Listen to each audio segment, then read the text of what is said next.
Is AI making legislation obsolete? AI offers real savings over symbolic laws like Bill 96. A real-time solution. Welcome to the debating chamber of the New Zealand House of Representatives. This green room is where the nation's political priorities are hammered out. And right now, lawmakers are debating a new piece of legislation. It is called the English Language Bill. It takes up exactly 5 lines of text, and its sole purpose is to provide legislative recognition of English as an official language of the country. The text creates no new service delivery duties and won't fund a single translator. Because English is already the de facto language used in every corner of public life, the bill carries no practical consequences for the legal rules or procedures of the country. The politicians backing the bill, led by New Zealand First Leader Winston Peters, argue they are simply correcting a legal anomaly. Because Te Reo Māori and New Zealand Sign Language have specific legal protections, they claim English needs its own statute for the sake of consistency. While parliamentarians spend hours debating the statutory status of a language 95% of their population already speaks, automated translation tools are already identifying and solving real-world communication barriers. It leads back to a question of utility. Why are public funds being used to debate the status of a dominant language, while modern algorithms are already bridging the daily communication gap? Real-time translation apps have moved into a phase of near-zero latency. Tools available right now offer conversational delays of less than 100 milliseconds, reaching 95% accuracy for industry-specific terms. By adopting these AI platforms, public sector organizations and schools have recently saved upwards of $30 million in interpretation costs. For these agencies, language has become a solvable logistical problem. This approach treats language as a utility. It views conversation as the process of moving information from one person to another as rapidly as possible. As this diagram illustrates, machine learning models can bypass formal dictionaries and rigid grammar rules. By analyzing large databases of natural speech, they map spoken audio waves directly into data clusters to predict patterns and output a translated sentence based on how people actually talk. Because technology addresses speech as a logistical equation, many everyday linguistic barriers have been narrowed without the need for government intervention.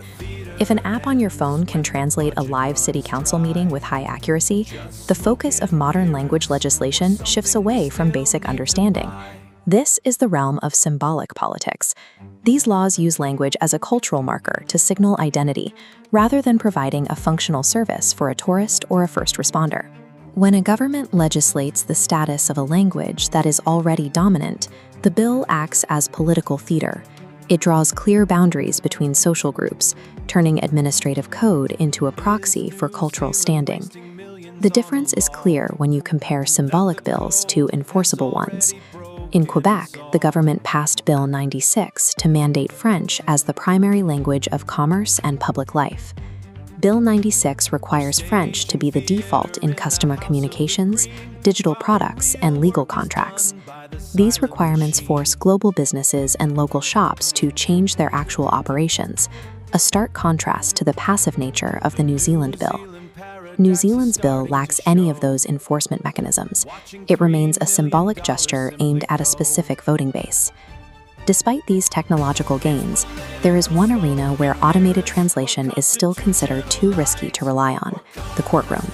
Legal liability requires precision that AI hasn't reached.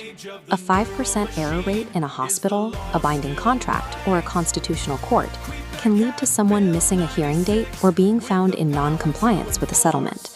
This analysis of Taiwan's Indigenous Language Development Act shows how translating a single word shifts power dynamics. There is a massive legal distinction between a government that may provide a translator and a government that shall provide one. One grants permission, while the other creates a binding, enforceable obligation for the state to act.